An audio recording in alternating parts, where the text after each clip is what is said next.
been said, that having been said, if the Second Amendment intent was then at the beginning of the founding of this country because it was the frontier and there weren't as many police officers and so forth, now that there are so many police, do you see that the Second Amendment does not carry as much weight? I don't consider it as, I mean, you're not going to go out here and get attacked by Indians. I mean, it was a self-defense that it was really something that everybody needed. But you wind up countries that don't have guns available to them. Of course, they have a lot fewer murders, they have a lot fewer violent crimes, but people can take them over. And I'm not fanatical about very few things. But if you want my gun pried out my dead fingers, that's basically, I mean, our dispatchers, we'll get a call, the dispatcher will call us, says there's no guns in the house. And use a little expletive, but if you go out in southwest Missouri, there's not a gun in the house. Someone's already stolen it, but everybody's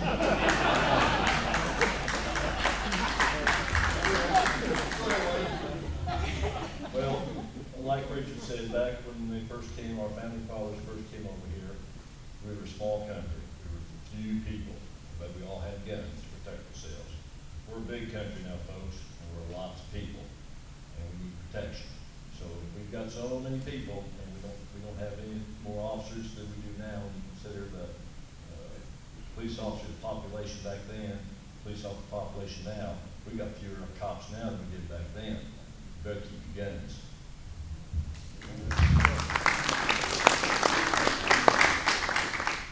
What would you say to the thought that the founding principle for the Second Amendment was to protect the citizens from the tyranny of the government? Amen. Go ahead. Well, that would be a Jeffersonian idea for sure. And Jefferson, where he would say the will of the people is our #1 goal. That gets a little blurred when you get lots and lots of people.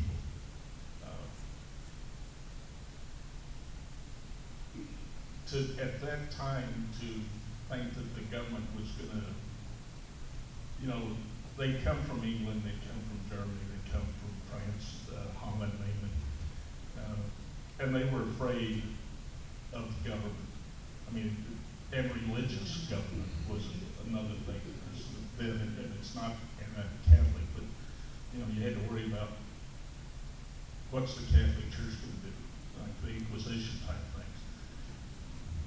And the states were really the power in government then.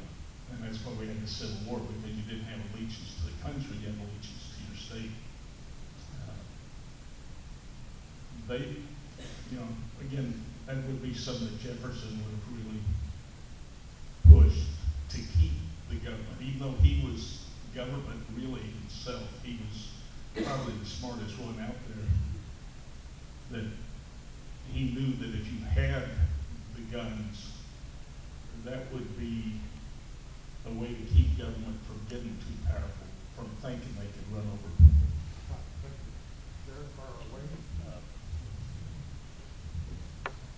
Well, people like the Tea Party and the other keep the government in check. As long as we've got voters, Democrat, Republican, independents, libertarians, whoever, as long as you keep the government in check and we're the ones putting these people in office and changing it, I don't think we're going to have to worry about the government taking over our guns or taking over our part of the country.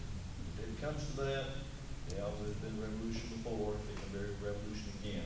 But as long as people like you all here in this room keep checks and balances going, the government's not going to take over the people. Besides that, they can't take care of themselves. In your capacity as a law enforcement officer, do you emphasize strict enforcement of the statutes or a more discretionary approach? Well, I've been called both. Pretty rough on kids when I was younger, and we're just real strict on the rules about driving cars like crazy, spinning your tires and all that. But as I've gotten older, I've gotten a little more lax on some things. But when the things are bad and it's a serious crime, I'm going to stay strictly by the book. I'm going to go by statutes. If it's something that is just on the side and I can, well, kind of like when we were parents, we can slap their hands and make them do some chores or make them pay for what they did without ruining their lives, then I'm going to be a little more lenient. I know you've got to go by each individual. Each case is a separate deal. If they've been there 2-3 times, they're going to get the strictest of the rules. They're going to go by statute. If it's a first-time offense, I'm going to let them slide, and I'm going to say, well, watch it. Mess up again, it'll hit you hard. But yeah, I'm going to be a little lenient. Sure. It's like Wayne, a lot of it depends. If you're talking about drug dealers, okay, you want to sell a little bit of coke, we'll let you, but don't sell a lot. That's not going to work. We have zero tolerance on the drugs. There's just so many things. One of the main things in law enforcement is that you can't take away the discretionary power of the guy sitting in the police car. But there's some things that, and it's changed. I mean, when I first started, you'd stop a kid that was drinking. If he wasn't drunk, you took the beer, and when you all got off, you went out and drank the beer, and like they bought it for you. And that was not, you didn't think of it being, you weren't stealing from it. That's just the way it was. Those days are over. You can't, there's times where you like to give a person a break that you can't anymore. But surely with Steve Drake, retired from the police department, he said that they ought to pass a law that if you pass a law, you have to repeal one.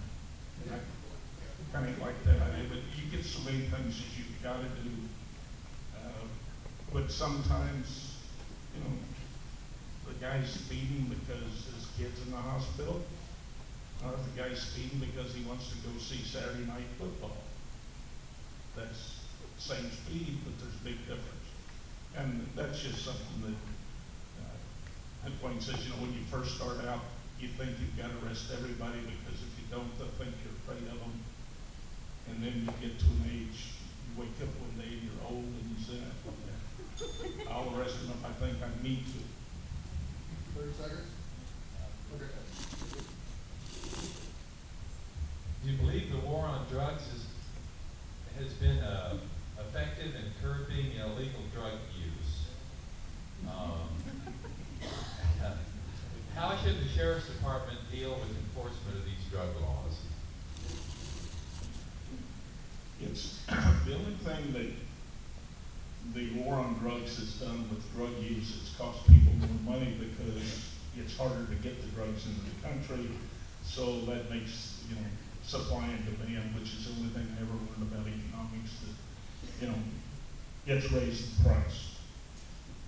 The biggest problem with the drug issue is the usage. If you don't have it, if you get in South America, they say they don't have a drug problem. The United States has the drug problem, so the people in South America are going to sell the dope. Let the gringos pay and give us the money. And until we get to where there's some way to curb the use of drugs, which to me that's out of my league. That's not, and we arrest people. If we can get them, we'll get them. And we try to, really be active on the drugs. Because if you look right now in my jail, I had 118 this morning, and I think 70 to 72 of them had been in my jail before, and the average was over 5 times each. And now there may be one guy that's his first time in jail, or his second time, and then there's another guy that's been there the other 3 that didn't count. The vast majority of them are drugs. Now, the answer, I don't have a clue. If I knew the answer, I'd give this job to Wayne, and I'd go on the trail and make money telling people how to do it. I don't have a clue how to solve it. Yeah, that's part of what, like Richard says, we're not winning the war on drugs. We're catching them every day. We caught one today, in a house, cocaine. So what do? You put them in jail. She's sitting in jail now 24 hours. I would say she, it's both male and female, equally. So drugs don't have a gender and they don't have an age. They're everywhere and everybody. And they don't have a poor side of town or the rich side of town. They're everywhere. The sad thing is, for everyone that you arrest, put over in Richard's jail, they're sitting there waiting to go to court. Prisons are full. They're full. So they kick him out. And they kick him out. And they kick him out. He got one. It's the fourth time. He's on probation again. He's been up there. We thought this time he's definitely going to go for 5 years. Put him on probation. Got it? The jails are full. The prisons are full. We don't have a place to put them. My thing is, and I've said this over and over again, is that the death penalty is not a deterrent for crime. Because it sure clear out the jails.